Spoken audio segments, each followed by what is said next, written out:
The head of security now starts with an energy magnum instead of the shotgun. The shotgun is now the warden's gun. The energy magnum has a fire rate of 2.0. It is a self-recharging laser type weapon. It has 3 fire modes. It has normal lasers, like shots that cannot go through windows. It has window piercing bolts, which lowers their damage by 10. And it has disabler shots, which with a full battery actually has 17 disabler shots. Of course, these all share battery. And you can't just like mag dump like 17 disabler shots and then have your lethals. You have a mix match, and there's an internal battery for that. The normal shots do 30 heat damage, and as mentioned, they can't go through windows. So that means you can actually do 60 heat damage a shot, or per second, I mean, if you land all your shots every, well, second. The armor or the window piercing bolts lose 10 damage, so you only do 20 damage, but as mentioned on the ticket, they go through windows. It is worth mentioning that the projectiles of these, the energy magnum isn't very high, so you're not going to be sniping people with it. This isn't like an energy sniper.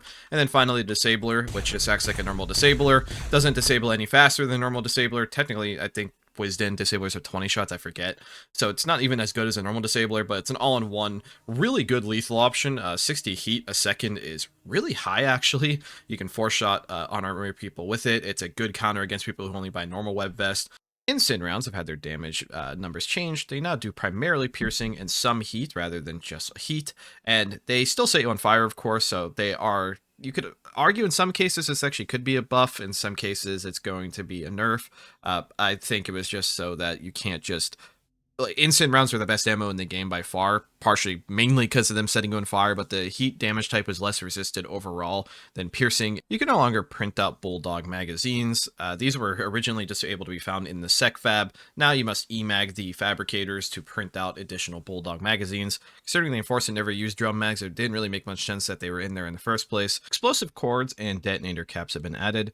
They are under the tier 1 explosive tech and then can be made in a Secfab, or you have to emag a lathe. The two primary things you need here are explosive cord, which for a piece of explosive cord is half a plastic, a quarter of plasma, and a fifth of gold.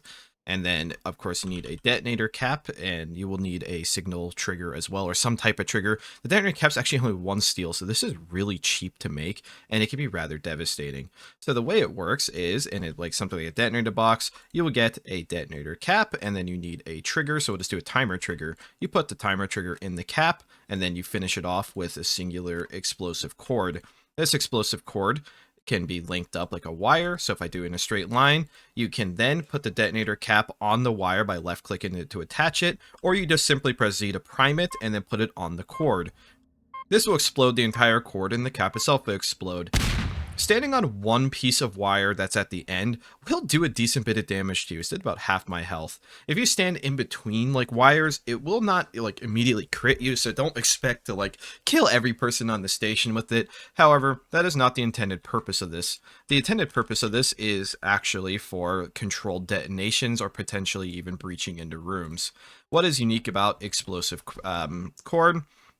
Let me just make a new one. So do another timer trigger and then put the cord on. We could take this over here and we can actually set up a remote detonation. So let's just say we want to start here and we can actually put it on walls. You can of course wire cut these, but you can make a really large devastating explosion that can actually go through walls. You can't like of course click through multiple tiles of walls, like you can't click beyond this wall.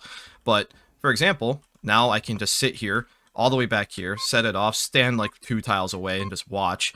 It will explode this entire cord, which will be a massive explosion, and it even destroys reinforced walls. This is going to be used mostly by antagonists with Emacs, but it is awesome seeing this type of chain explosives.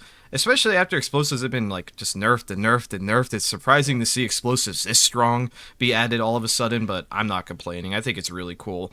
I hope to see people, I mean, if I ever get antagonists, I swear I will try to level the entire station. So somebody please do it. Microwaves can now be anchored and unanchored with wrenches, and while unanchored, they can actually be picked up in your hands. Of course, it takes both hands. These can then be used as weapons or even throwing weapons. A normal microwave does 25 damage a hit. It does not swing at once a second, so don't expect this to be the top tier DPS. And the Donko microwave actually does 35 with some shock in there. So you can literally pick up your microwave and chuck it at somebody and do some damage. I don't know what that audio is, or you can just smack them with it. This, you can break the microwave this way, as you can see, but this gives chefs a comical way of not only beating unruly guests to death with the microwave, you can also use this to move it a lot more naturally. I mean, microwaves aren't that heavy. You could pick them up. You don't have to drag them around anymore. So it's good for quality of life, and who doesn't want to beat somebody to death with a microwave? Temperature gun has had some changes. Both freezing bolts and normal heat bolts will no longer go through windows, and they will now actually reflect properly off of reflection surfaces. So that means like an energy shield will actually reflect these now, meaning that this is no longer the instantaneous kill-all Nuke gun, and you can't snipe people through windows anymore because neither projectile goes through them. So it's a nerf to the temperature gun, but I don't think nerf's the right word here. It's just fixed, I guess. I think it was always intentional that was supposed to act like the other laser projectiles in the game.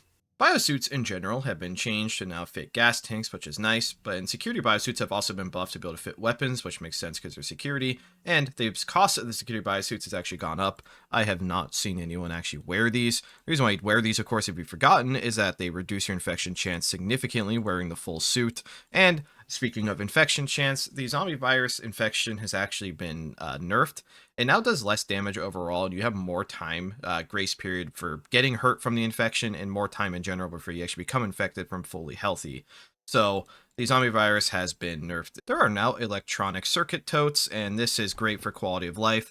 Inside of these is now going to be a place to put all the different computer boards and machine boards. For example, the quartermaster has already had a giant list of boards in their locker, so now this lets you add keep all your important circuits in one place, and it makes the giant scroll list when you open up your locker as a head significantly smaller. Great quality of life. I love to see it.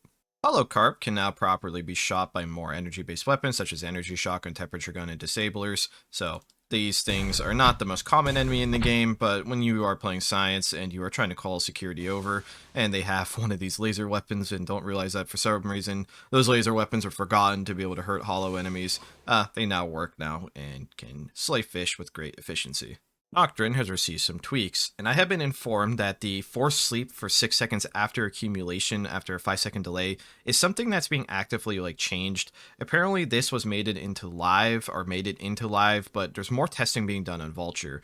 So for right now, you will be slowed down by 35% once ejected for at least 2 seconds per unit, and then you will be put to sleep for at least 6 seconds after a 5-second delay if you're injected with 2 clicks of a hypopen. I don't think anyone's ever going to specifically only inject you with 8 units. So this gives you a little bit of time to say where you are, what's happening, you get a little away, slowing you down significantly. 35% is nothing to sneeze at, especially if you're already somebody who's slower, and you don't get a whole lot of time to move away, but it's no longer the instantaneous you will fall asleep instantly. This is being actively monitored as far as I'm aware. That's why it's already different on Vulture vs. Live. PDA Lights have had a slight buff, or I guess it's actually labeled as a fix, to let you see just a little bit further around you. Before it was like you could barely see around where my mouse cursor is. It seems like the range might have actually been doubled. This isn't replacing no flashlight or anything, but you at least don't have to bump into every single wall that is around you. Evac signs now glow in the dark, even in a room where I'm completely devoid of any light. You can still see the evac signs, which is awesome. This is great for navigating in total darkness and seeing in the distance, like across a hall or something, what way is the correct way to go.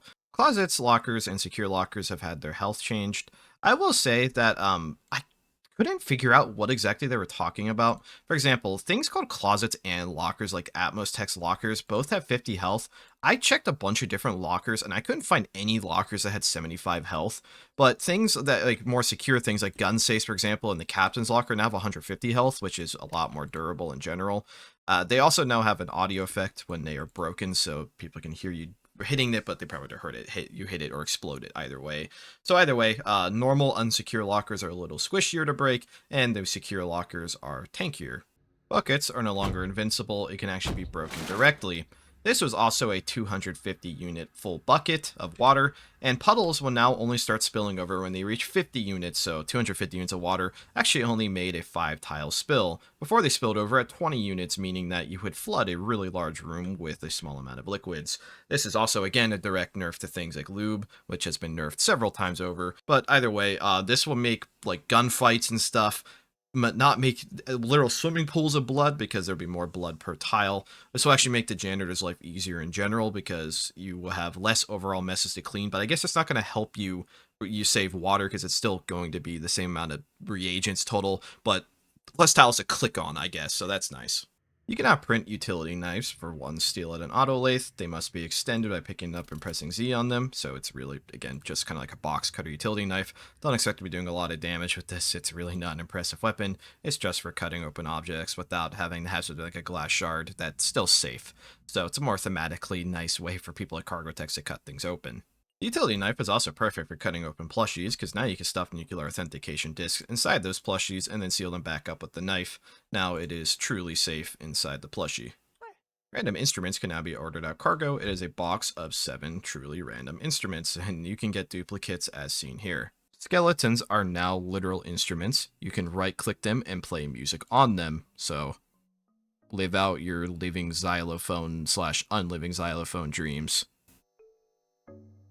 Material doors are a lot cheaper, can be built faster, but are less durable. If you do not know what a material door is, that just refers to things like solid of material doors. So for example, metal doors used to be 20 steel, now they're only 10. This is to encourage people to build them more, and it still takes a decent bit of time to actually hand build them, but I mean, you do get a door here. These things actually are airtight, so they act as not terrible handheld or handmade airlocks, but of course they're manual. But making them cost half the amount of materials, I really feel like was the main reason why these weren't built often. Having to carry 2 stacks of steel just to make a basic airlock was a lot. I know you didn't use all 2 stacks, but you had to have 40 steel. So anyways, I did make these fairly often, but it is true, they were pretty inconvenient to make. There are now new binds for taking items quickly out of your pocket slots, so your first and second pocket slot and your suit storage.